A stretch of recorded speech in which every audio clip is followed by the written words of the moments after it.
and welcome to Progressive Grocer Today. I'm Emily Crow, multimedia editor at Progressive Grocer. With this new podcast, we're taking a deep dive into market-changing and often urgent topics that affect both daily operations and the longer-term future of the grocery industry. Today, I'm here with Paul Schaefer, president of organic food manufacturer Amy's Kitchen, to talk about the organic imperative. Paul is a longtime leader at Amy's Kitchen and part of the founding family, and leads the company's senior leadership team and oversees key functions, including sales, marketing, supply chain, technology, and employee engagement. He also serves on the board of the Organic Trade Association and is active in the B Corp and ESG communities. Paul, thank you so much for joining the podcast. Thank you, Emily. So happy to be here. Look Great. forward to the conversation. Wonderful. Well, to start, and for those who might be unfamiliar, tell me a bit about Amy's Kitchen and the company's mission. Great. Well, at the core, we just make absolutely delicious, high-quality frozen meals, pizzas, burritos, canned soup. You can find them in most grocery stores.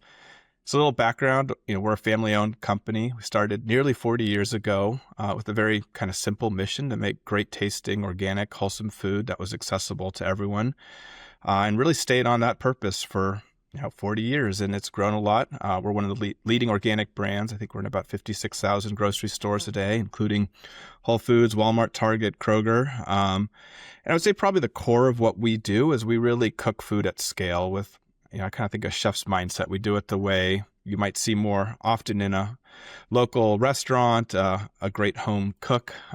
We saute, we bake, we simmer. We really found a way to scale pretty traditional culinary technique. We also happened to be, got into organic back in 1987 before it was a standard, before people really knew about it. Our founders, Andy and Rachel, were actually part of this early coalition that helped set some of the standards, and we have remained committed to that from the very beginning. And I think at the core of it, we like to make food that's as good as the food we'd want to serve our closest friends or family members, and do that for people across the country. Great. And it's no secret that consumers have been shifting toward organic products for many, many years now. So I'm curious to get your take on why organic is no longer a premium niche and what that means for retailers. Sure. I don't think when Andy and Rachel started this back in 87, they could have ever thought that today we'd be talking about organic as a $70 billion industry in the U.S. today. It certainly, as you said, has grown quite a bit from kind of its initial roots as a niche specialty product to something.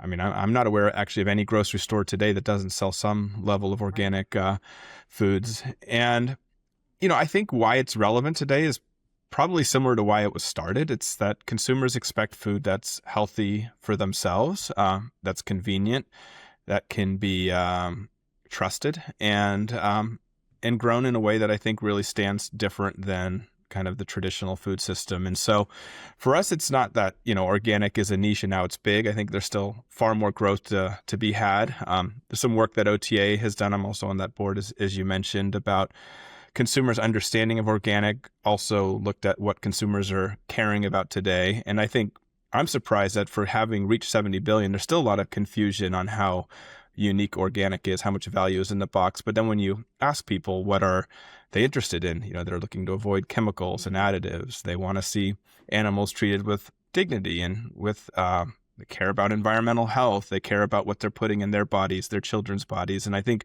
every single time we look at those consumer trends and we see what organic is doing, they just match. And so we're really, really bullish on organic. We think it's just the beginning of where it's going to go, and it will become a larger and larger part of the food system. And I think what we also see in our data is that it's not a single shopper anymore. It really spans generations. It spans income levels, education levels, geographic levels. There's new movements like the MAHA movement today that you're hearing in the press that in many ways are speaking to the same value system, the same reason why organic started in the very beginning. So we think it's a trend that's got decades more of growth behind it. We certainly urge retailers to keep leaning in as they have been. And I think the last thing I'll say, it is the only system that is truly scaled and has the full regulatory force behind it. There are a lot of claims that come and go, but this is one I think that has proven over 40 years is lasting. And I think that's because of the integrity based into the very certification vehicle. So as customers dive deeper, I think they'll find more and more to like with organic. So you alluded to the growth within organic. How does Amy's work with both conventional and natural grocers to help grow the organic food segment and meet the rising consumer expectations we talked about? Yeah, absolutely. I mean, I think it's no secret that Amy's, like other natural and organic brands, really was founded in the natural channel. Back in '87, it was mostly small independent Yeah. stores. We started on the West Coast here in California. So Andy, our founder, he would cook sauces in the morning, and in the afternoon he'd grab his briefcase and go door to door. And definitely, even back then it was a form of partnership, right? We had retailers at that time who knew they wanted more natural and organic selection. They didn't have a partner who could really do it, and so Amy's was founded in some ways because of that need.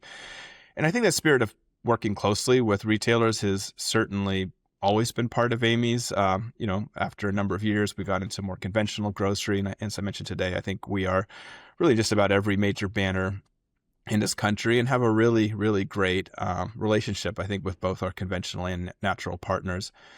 Probably a couple things I'll just sort of call out about how we work together. I think, as we really look at, especially in the conventional grocery chain, we do need to make sure that pricing remains approachable. We know that organic has a premium. I stand by that premium because I think actually when you look at value, it's got incredible value within the certification, within the way the food is grown.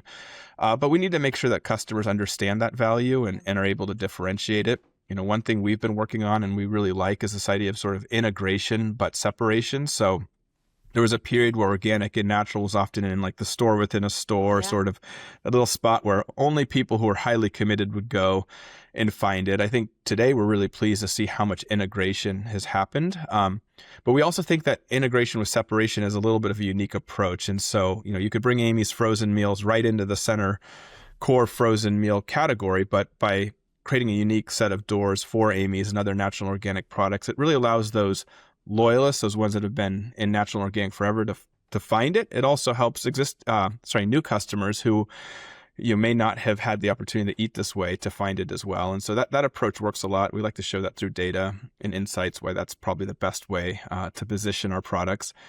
And in natural, I mean, it's always been a trend leader. And I think when we look at innovation, new flavors, formats, categories that keep organic exciting, I mean, we always generally start with what is that leading natural customer really looking for? And we tend to see that trend go from natural and into more widespread conventional. So we see them as a great incubator, but both really is an important way to serve people great food every single day. So why are long-term partnerships between brands like Amy's and food retailers the key to sustaining that growth in organic products? For sure. Because it doesn't start overnight. I mean, it takes years of trust and shared values, commitment, consistency to really, I think, fully get to the potential that we both have. I would also say organic for us, it's a long game. I mean, we work with farmers to do these really complex multi-species rotations. They often tend to be more mid-size. We don't buy in a commodity kind of marketplace. So for us, knowing we have a retailer that's committed to Amy's allows us to commit to these growers and farmers in a way that really builds kind of mutual benefits across the supply chain. I think another area is through storytelling. There's so much opportunity through retailers who talk to consumers every single day, who create a place for consumers to go to help better understand what's different about the food that we're making. And especially as consumers look for transparency on their food choices, they want to see that integrity, that whole kind of farm to fork that I think we often talk about.